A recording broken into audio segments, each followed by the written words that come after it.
짜잔! 여러분, 비비수학 시간이에요. 원자, 원소, 분자 이런 거 되게 헷갈리지? 그래서 오늘은 그거에 대해서 완전히 알아보는 시간 가져보도록 하겠습니다. 자, 얘들아, 이 세상에서 제일 작은 물질은 뭘까? 정말 더 이상 쪼갤 수 없는 물질은 뭘까? 원소! 원소야? 원자! 원자야? 하고 헷갈리지? 원소, 원자, 분자들의 정의를 보면 다 더 이상 쪼갤 수 없는 작은 물질은 비슷하게 나와서 비비쌤도 헷갈리는 거야. 그래서 비비쌤이 열심히 찾아봐서 도대체 얘네들은 어떤 차이가 있는지를 알아보려고 하는 거야. 저 옛날에 탈레스라는 사람이 있었는데, 이 탈레스는 이 세상에서 가장 근본이 되는 물질을 뭐라고 했을까? 원소! 원소? 원소라는 개념이 나오기 전이야. 이 사람은 물이라고 했어. 시간이 좀 지나서 엠페도클레스라는 분이 있었는데, 이분은 물보다 조금 더 복잡하지라고 해서 물, 불, 공기, 흙. 공기, 흙. 맞아. 이 네 가지를 가지고 이 세상을 구성하는 근본 물질이다라고 얘기를 한 거야. 그 다음에 너희들도 너무나도 잘 아는 아리스토텔레스이지. 우리는 아리스토텔레스라고 얘기하는데, 이 아리스토텔레스가 물, 불, 공기, 흙으로 이루어진 4대 물질이 이 세상을 이루는 근본이 맞다라고 지지를 해줘 버린 거야. 그런데 재미있게도 그와 비슷한 시기에 데모크리토스라는 사람이 있었는데, 이분이야말로 그렇지 않을걸?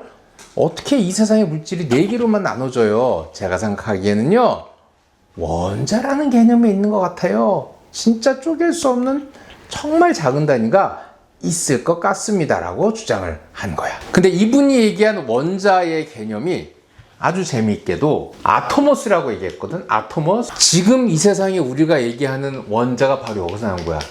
아톰, 에럼이라고 부르거든. 아톰, 영어로는 에럼. 발음 잘한다. 여기에서 이 아톰은 무슨 뜻이냐면은, 영어의 어근을 따져보면 크게 2개로 나눌 수 있는데, A자가 영어 알파벳 A이기도 한데, 이게 붙어있는 단어에 처음에 나오면은 부정적인 뜻을 가지고 있어. 그리고 TOM은 나눈다, 자른다는 뜻을 가지고 있거든. 그래서 더 이상 자를 수 없는 것이라는 의미야, 아톰이. 그러니까 나중에 이게 원자가 돼버린 거지. 데모크리토스 이후에 많은 학자들이 원자는 그럼 어떻게 생겼을까? 라고 궁금해하는 거야. 자, 그럼 지금부터 화면을 보고 여러 학자들이 원자는 이렇게 생겼을 거야 라고 예측한 상상도를 한번 확인해 보도록 하자. 자, 지금 너희들이 화면에서 보는 것과 같아. 돌턴이라는 사람이 1800년대에 들어서 지금 우리가 생각하는 원자 모형에 조금 더 현대화된 예측을 했다라고 볼 수가 있어. 아주 단단한 동그란 물질처럼 생긴 것이지. 그 다음에 100년 정도 지나서 톰슨이라는 사람이 원자 모형을 화면에서 보는 것과 같이 큰 원자가 있고, 그 안에 전하를 가진, 마이너스 극을 가진 전하가 쏙쏙쏙 박혀 있는 모양을 상상을 했어. 그래서 이분은 마치 푸딩 속에 건포도처럼 전자가 박혀 있다라고 상상을 하는 거야. 그 다음에는 러더포드라는 사람이 원자 모형을 그렸는데, 원자를 중심으로 전자란 거는 조금 이따 다시 얘기해 주겠지만, 원자의 중심을 도는데 마이너스 극을 띄고 있는 그 무엇인가가 계속 돌아간다라고 생각한 거예요. 그 다음에 보어는 말이야, 층이 있는 거야. 가운데 핵심이 있는 게 있고, 그 다음에 1층, 2층, 3층을 돌아가면서 마치 태양계에 중간에 태양이 있고 그 밖에 수성, 금성, 지구 등등이 있는 것 같은 모형을 생각을 했어. 현재에 들어와서 원자 모형은 이 원자 안에 있는 전자들이 어떻게 움직이고 있는지를 밝혀내기 어렵다라고 생각을 해서 마치 구름과도 같다, 이렇게 표현하고 있는 거야. 그럼 지금부터 본격적으로 원자에 대해서 얘기를 해볼 건데, 원자는 이렇게 생각하면 좋아. 하나의 원자라고 보면은 그 안에 진짜 핵심이 되는 부분이 있어. 그래서 이것을 우리는 원자핵. 그렇죠. 원자핵 안에는 근데 또 들어가 있는 게 있다? 어떤 거냐면은 양성자. 양성자라는 게 있고, 중성자. 또 중성자라는 게 있어. 이건 무슨 의미냐면은, 원자핵 안에 양성자라는 조그마한 덩어리들이 있는데, 이런 거는 전기적으로 플러스 극을 띠고 있다라고 얘기를 하는 거야. 중성자는 전기적으로 특정한 플러스 마이너스 극이 없어. 원자 안에는 원자핵이 있고, 원자핵 안에는 양성자와 중성자라는 게 있는데, 이 밖에는 전자라는 게 이렇게 돌아다닌다라고 생각을 하는 거야. 이 전자는 마이너스 극을 띄는 거지. 이렇게 기본적으로 원자가 구성이 되는 거야. 근데 비비쌤이 보니까 그러면 정말로 쪼갤 수 없다라고 했는데 너무 헷갈리는 게 있었어. 쪼갤 수 없는 게 원자인데 이런 그 안에 또 더 작은 양성자가 있네. 어쩌라는 거야? 어디가 진짜 더 이상 쪼갤 수 없는 물질이야? 라고 생각을 하게 되어 버렸어. 그런데 쌤이 또 공부해 보니까 양성자조차도 또 쪼갤 수 있어. 양성자를 쪼개면은 쿼크라는 말 들어봤니? 쿼크. 그리고 쿼크들을 쿼카? 연결해주는 어떤 거? 쿼카? 쿼크 아니라 쿼크. 쿼크. Q-U-R-K야. 쿼크. 그리고 이 쿼크들을 연결해주는 마치 풀, 글루 같이 중성자. 글루온이라는 이름을 가지고 있는 거로 또 이루어져 있어. 중성자 아니라 글루온이라고 여기서 불러. 지금은 사람들이 쿼크가 물질의 가장 작은 단위가 아닐까라고 얘기를 하는데 어쩌면은 쿼크보다 더 작은 물질이 있을 수도 있겠지. 쌤 질문 있어요. 뭔데? 양성자가 원자 안에는 몇 개나 들어있을까? 오, 아주 좋은 질문이야. 양성자는 원자 안에 몇 개 들어있을까? 다 다르다. 다 다르지, 그지? 한 개 들어있는 원자도 있고, 수소, 두 개 들어있는 원자도 있고, 헬륨, 세 개 들어있는 원자도 있고, 리튬. 이렇게 다양해. 중성자도 원자마다 서로 다르게 들어있고, 전자도 원자마다 서로 다르게 들어있어. 근데 아주 재미있게도 안정적인 원자 상태에서는 양성자의 수와 전자의 수가 동일한 상태의 원자로 존재해.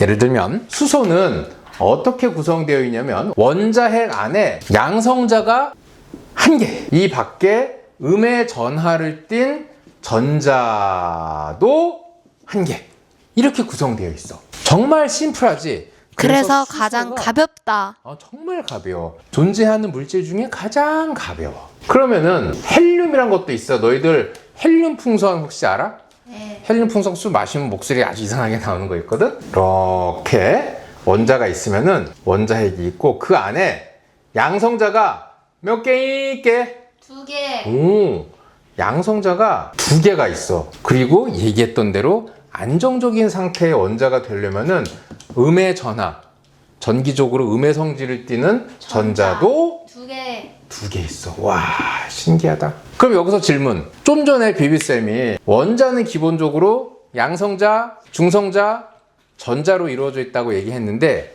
그러면 수소 안에는 아까 분명 중성자 얘기했는데 여기는 얘기를 안 했어. 중성자가 몇 개 있게? 딴 개? 수소에는 중성자가 없어.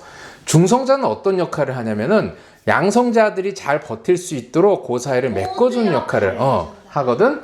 그래서 여기에는 양성자가 하나밖에 없으니까 서로 엮어줄 필요가 없어. 여긴 중성자가 없고 헬륨에는 양성자가 2개인데 중성자도 2개가 있어서 얘네들이 잘 있을 수 있도록 엮어주는 역할을 해. 그러면은 양성자가 1개일 땐 중성자가 없지만 양성자 2개일 때 중성자 2개. 그럼 양성자 3개일 때 중성자 3개. 꼭 양성자의 수와 중성자의 수가 같나요? 라고 질문할 수 있잖아. 아니요. 근데 꼭 그렇지는 않아. 양성자의 수가 많아질수록 얘네들을 잘 보호해줘야 되기 때문에 중성자의 수가 더 많아지기도 하고 그래.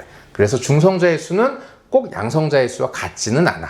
여기서 또 질문. 만약에 이 원자에서 양성자의 수가 바뀔 수도 있을까? 네. 바뀔 수 있어. 양성자의 수가 바뀌면 무슨 일이 일어날까? 완전히 다른 물질로 변해버려.